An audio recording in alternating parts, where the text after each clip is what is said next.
காலை வணக்கம். நான் அன்வீட்ஷா. இன்றைய டாப் ட்ரெண்டிங் செய்திகள் இதோ. பூந்தமல்லியில் பெண்கள் விடுதி வளாகத்தில் குப்பையிலிருந்து பச்சிளம் குழந்தை கண்டெடுக்கப்பட்ட விவகாரத்தில் காதல் ஜோடி நீதிமன்றத்தில் சரணடைந்து அது தங்களது குழந்தைதான் என கூறியதால் பரபரப்பு ஏற்பட்டது. சென்னை குன்றத்தூரை அடுத்துள்ள உத்தவாடை பகுதியைச் சேர்ந்தவர் பரமானந்தம், 42. இவரது மனைவி ரேவதி, 39. ரேவதி திருமணமாகி குழந்தை இல்லாமல் இருந்து வந்ததாகவும் அதற்கான சிகிச்சை பெற்று வந்துள்ளார் என்பதும் தெரியவந்துள்ளது. இதனால் மன உளைச்சலில் இருந்து வந்த ரேவதி தற்கொலை செய்து கொண்டிருப்பது முதற்கட்ட விசாரணையில் தெரிய வந்துள்ளதாக காவல்துறையினர் தெரிவித்துள்ளனர். தற்கொலைக்கு வேறு ஏதேனும் காரணம் உள்ளதா என்ற கோணத்திலும் போலீசார் விசாரணை மேற்கொண்டு வருகின்றனர். மயிலாடுதுறையில் வலிப்பு நோய் வந்த 9 மாத குழந்தைக்கு 4 மணி நேரமாக சிகிச்சை அளிக்க மருத்துவர்கள் முன்வராத காரணத்தால் அரசு மருத்துவமனை எதிரே உறவினர்கள் சாலை மறியல் போராட்டத்தில் ஈடுபட்டனர். ஆண்டிப்பட்டி பகுதியில் கடந்த 3 நாட்களாக கழிவுநீர் வாய்க்கால் வழியே தெருக்களில் படையெடுத்து வரும் பாம்பு குட்டிகளால் கிராம மக்கள் அதிர்ச்சியடைந்துள்ளனர்.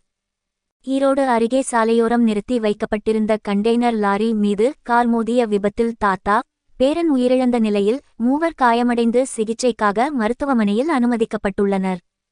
பச்சை குத்துவதில் பலவிதம் இருந்தாலும் காதலியின் பெயரை கீழ் உதட்டிற்குள்ளே பச்சை குத்திய இளைஞரின் வீடியோவை பார்த்து நெட்டிசன்கள் வியந்துள்ளனர்.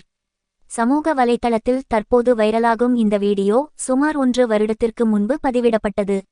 திடீரென வைரலாகும் இந்த வீடியோவை பார்த்து நெட்டிசன்கள் வியப்பு மற்றும் நம்பகத்தன்மையில்லாமல் கருத்துக்களை பதிவிட்டு வருகின்றனர். உலகில் பல முன்னணி பிராண்டுகளின் வாஷிங் மெஷின்கள் பல்வேறு நவீன அம்சங்களுடன் விற்கப்பட்டு வருகின்றன.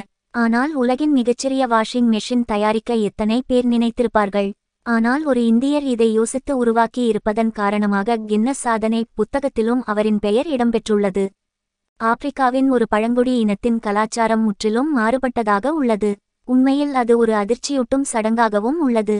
ஆம், ஆப்பிரிக்காவின் குறிப்பிட்ட பழங்குடி இனத்தில் திருமணம் முடிந்த அன்று மணமகளின் தாய் மணமகனுடன் முதலிரவில் பங்கேற்கிறார். சுமா ஃப்ரேல் என்ற ஒரு டிக்டாக் யூசர் உதவி உருவவியல் ஆலோசகராக தன்னை அறிமுகப்படுத்திக் கொண்டு சிறுநீரை கண் மருந்தாக பயன்படுத்துவதற்கான ஒரு குறிப்பை பதிவிட்டுள்ளார்.